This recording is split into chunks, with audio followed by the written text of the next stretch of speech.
అయితే sir China గురించి మాట్లాడాం, పాకిస్తాన్ గురించి మాట్లాడాం. నాకు తెలుసు మీరు ఆఫ్రికాలో కూడా పనిచేశారు. సంయుక్త రాష్ట్రం అంటే యునైటెడ్ నేషన్ తరపున కాంగోలో మిలిటరీ ఆఫీసర్గా పనిచేశారు. అయితే అక్కడ నేను మీ ఫోటో ఒకటి చూశాను. ఆ ఫోటో ఏంటంటే ఒక పాకిస్తానీ ఆఫీసర్ మీ గుండెల మీద ఒక స్టార్ని పెడుతున్నారు, ఒక మెడల్ ఇస్తున్నారు. నాకు తెలిసినంత వరకు పాకిస్తాన్ వాళ్ళు తూటాలు కాలుస్తారు కానీ ఈ మెడల్ ఎక్కడి నుంచి వచ్చింది? అవును, నిజానికి భారత సైన్యం ఇంకా పాకిస్తాన్ సైన్యం తోటాలు ఇచ్చిపుచ్చుకుంటారు. చాలా అరుదుగా జరుగుతాయి. పాకిస్తాన్ బ్రిగేడియర్ జనరల్, ఆయన పేరు కూడా నాకు గుర్తుంది, brigadier general Farooq Bashir. General Farooq Bashir, if you are listening to this please give us a shout out. So ఆయన మా డివిజన్కి డిప్యూటీగా ఉండేవారు, జీఓసీగా విక్రమ్ సింగ్. తర్వాత మాకు ఆయన చీఫ్ కూడా అయ్యారు.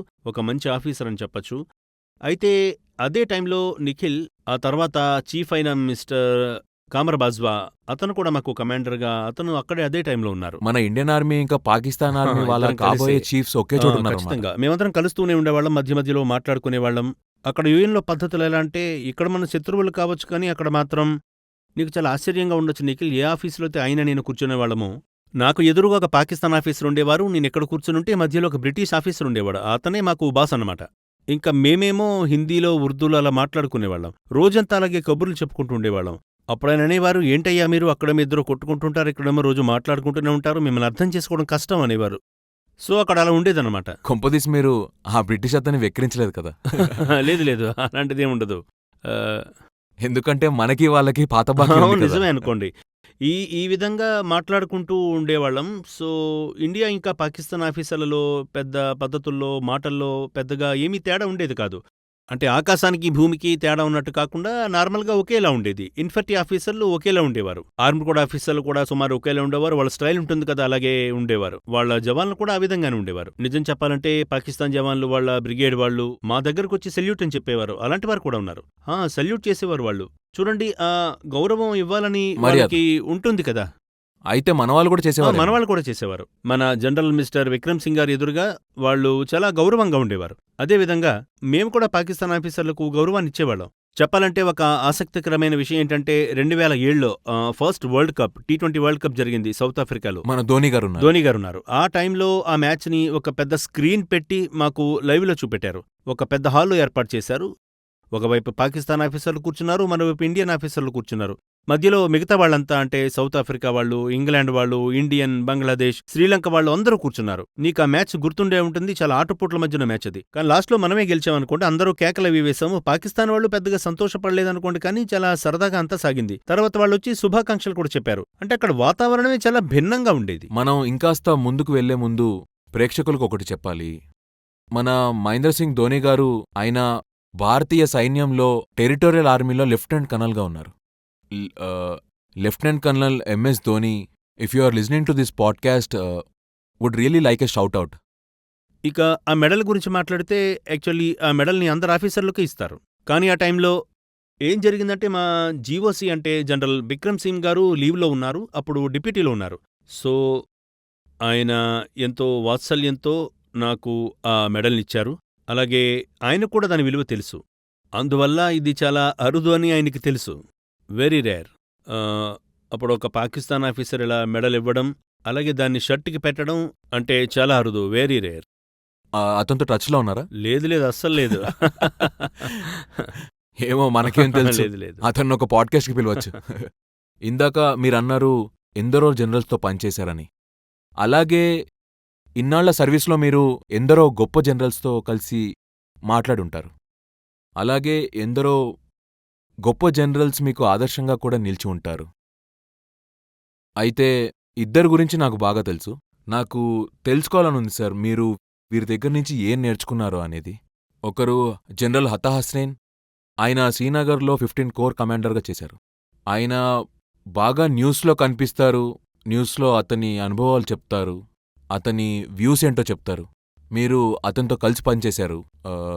మీరు ఇంకా లెఫ్టినెంట్ జనరల్ వైకే జోషి, ఆయన నార్థన్ ఆర్మీ కమాండర్గా పనిచేశారు. ఆయన యుద్ధ అనుభవజ్ఞుడు, వీరచక్ర గ్రహీత. మీరు అతనితో కలిసి చాలా దగ్గరగా పనిచేశారు.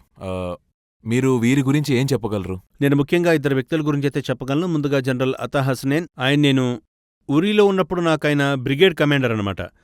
అయితే నేను మేజర్ అయితే నా పైన బ్రిగేడియర్ ఉంటే ఆయన బ్రిగేడ్ కమాండర్ అనమాట. అప్పట్నుండి నేను విశేషంగా ఆయనలో చూసిందేంటంటే, ఒక మానవతా కోణం ఉంటుంది కదా! Human touch.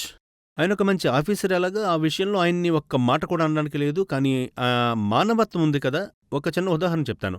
ఒకవేళ మీరు ఒక పేపర్, ఒక కొత్త జవాన్‌గా మీరేదైనా పేపర్ రాస్తే ప్రేక్షకులకు చెప్పాలి, పేపర్ రాయడం అనేది సాధారణమైన మిలిటరీ భాష. దానికర్థం న్యూస్ రాస్తున్నాం అని కాదు.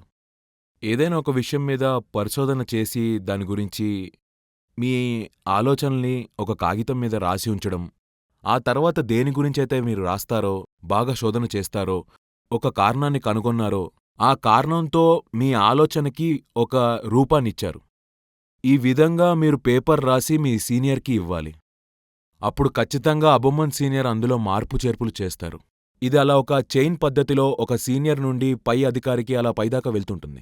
ఇక ఇలాంటి పేపర్లే అబోమన్ జవాన్లు ఏదొక కారణాలకి రాస్తూనే ఉంటారు. ఇక ఈ పేపర్లతోనే భవిష్యత్తులో కొత్త ప్రణాళికలు వస్తూ ఉంటాయి. మన వార్ ఫైటింగ్ ప్లాన్స్ ఏవైతే ఉన్నాయో, యుద్ధాన్ని ఎలా చేయాలి, కొత్త కొత్త యుద్ధ పద్ధతులు, వాటికి రోజురోజుకి ఇంకా నైపుణ్యాన్ని తెచ్చిపెడతాయి, సవారిస్తూ ఉంటాయి. పేపర్లు రాశాక మీకు తెలుసు ఎన్ని పేపర్లు రాస్తారో అవి ఎక్కడెక్కడికి చేరుతాయో. అయితే జనరల్ హాసన్ అన్న ఏంటంటే ఒకవేళ ఆయనకి పేపర్ నచ్చితే ఆయన మాకొక చిన్న గిఫ్ట్ ఇచ్చేవారు. ఒక పెన్. నాకు గుర్తుంది, నేను గర్వంగా చెప్పగలను, నాకు కూడా ఒక పెన్ ఇచ్చారు సార్. ఇది చిన్న విషయం అయినా ఒక యువ జవాన్కి పెద్ద విషయం, ఎంతో స్ఫూర్తినిస్తుందిది. వాళ్ళకి నేను కూడా రాయగలను, చదివిన వాళ్ళు నన్ను బాగా మెచ్చుకున్నారు అని. మీకన్నా 5-6 లెవెల్స్ ఎక్కువున్న వ్యక్తి ఖచ్చితంగా. ఆయన బ్రిగేడియర్, మీరు లెఫ్టినెంట్. అది మీకు ఒక జ్ఞాపకార్థం అవును. సార్, తప్పకుండా. నా నమ్మకం ఏంటంటే జనరల్ హసనేనికి ముందు చూపు బాగా ఎక్కువ. కశ్మీర్లో ఆయన చేసిన పద్ధతి ఉంది కదా, కాశ్మీర్ వాసులకి, ప్రజలకి, సాధారణమైన జనాలు. సాధారణ జనాలకి ఒక భిన్నమైనటువంటి ప్రవర్తన ఆయనతో ఏ విధంగా ఉంటుంది అంటే, ఆయన మనం గన్లు, సైన్యంతో కాకుండా ఉగ్రవాద నిర్మూలనలో కొన్ని స్టేజుల తర్వాత గన్నులు వీటన్నిటినీ దాటి ఒక స్టేజ్ వస్తుంది. ఆ స్టేజ్లో చాలా సంతులనగా ఉండాలి. ఒకవేళ మీరు గన్స్ వదిలేస్తే గొడవలు బాగా పెరిగిపోయేవి, అందరూ మిమ్మల్ని దోషిగా చూస్తారు. ఒకవేళ మీరు గన్లు గాని వాడితే అది మరో రకంగా ఉండేది. ఐ థింక్ దట్ జనరల్ హసనేన్లో ఒక సాధారణ మనిషి ఏం కోరుకుంటాడో అది తెలుసుకునేటటువంటి ఒక తత్వం ఉండేది. భూమితో ముడిపడి ఉండేది. అతనికి తెలుసు కాశ్మీర్లో ప్రజలకి ఏం కావాలి అనేది. ఆయన ఆపరేషన్కి ఏం చేయాలో అర్థం చేసుకునేవారు. ఆపరేషన్ని పూర్తి చేయకపోవడం అలాంటిదేం లేదు, వదిలేలేదు. పూర్తి చేశారు, ఆపరేషన్లు చేశారు, ఉగ్రవాదులను చంపారు, అన్నీ చేశారు. అలాగే ప్రజలకి ఏం కావాలో కూడా బాగా అర్థం చేసుకున్నారు. సో ఇవన్నీ నేను ఆయన దగ్గర తెలుసుకున్నాను. ఎన్నో విషయాలున్నాయి అందులో, ఇవి ముఖ్యం. ఇప్పుడు జనరల్ జోషి గారి గురించి అంటే, నేను సీఓగా ఉన్నప్పుడు ఆయన నాకు జీఓసీ లదాఖ్లో.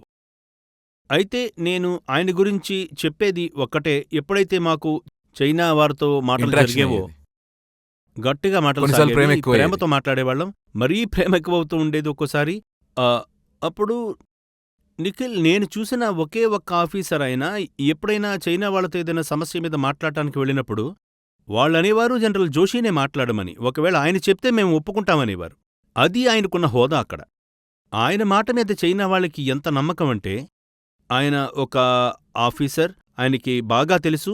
ఎందుకంటే ఆయన చైనాలో కూడా డిఏగా చేసున్నారు. ఆయనక్కడ బ్రిగేడ్ కమాండర్గా కూడా పనిచేసున్నారు. ఆయనకి ఆ గ్రౌండ్ లెవెల్ గురించి బాగా తెలుసు. సాధారణంగా ఏం జరుగుతుందంటే, మనుషులు మారిపోతున్న కొద్దీ పరిస్థితులు కూడా మారుతూ ఉంటాయి. దేశం మంచి గురించి ఎక్కడా రాజీ పడకుండా అలా ఏమీ లేదు. కానీ ఆయనకి సంశయ పరిష్కారం బాగా తెలుసు.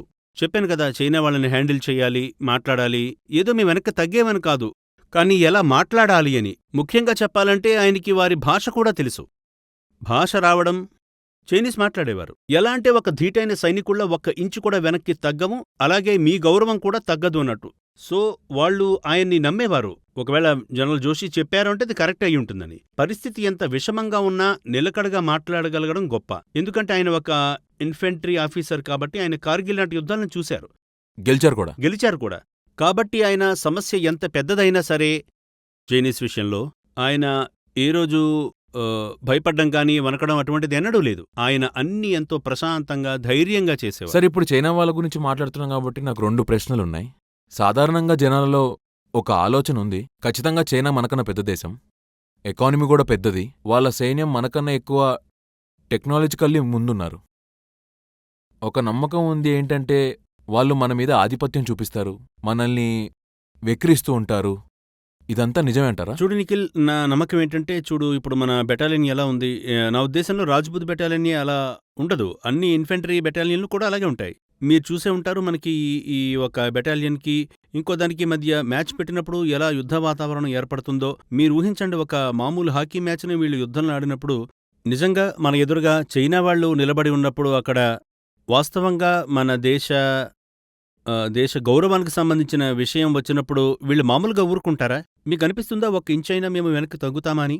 నాకున్న సమస్య అక్కడ నా కుర్రాళ్ళని నేనెలా వెనక్కి లాగాలి అని. ఎందుకంటే వాళ్ళ మదిలో అంత కోపం, అంత దేశభక్తి కూడా ఉన్నాయి. ఒకవేళ వాళ్ళు ఎర్రగా మన వైపు చూసినా సరే, వీళ్ళ రక్తం మరిగిపోతుంది. కోపం వచ్చేస్తుంది. సో చైనా వాళ్ళేదో మన వాళ్ళని చిన్నచూపు చూస్తారని లేదా కళ్ళెర చేస్తే భయపడతారని అలా అనుకోవడంలో అర్థం లేదు. అలా ఎన్నడూ జరగదు కూడా. వాళ్ళు మనతో ఎలా ప్రవర్తిస్తారో అదే విధంగా మనం కూడా చేస్తాం. వాళ్ళు చేతులు కలిపితే మేం చేతులు కలుపుతాం. కానీ చెయ్యి ఎత్తితే మాత్రం దెబ్బలు కూడా తింటారు. It's a simple issue. అంతే. ఇంకా ఇది అందరికీ తెలుసు. అందరికీ తెలిసిన విషయమే. వాళ్ళు మనల్ని చిన్నచూపు చూస్తారనేదాన్ని నేనేమాత్రం ఒప్పుకోను. మనం వాళ్ళని ఒక్కోసారి వెక్కిరిస్తామని చెప్పండి, ఒప్పుకుంటాను.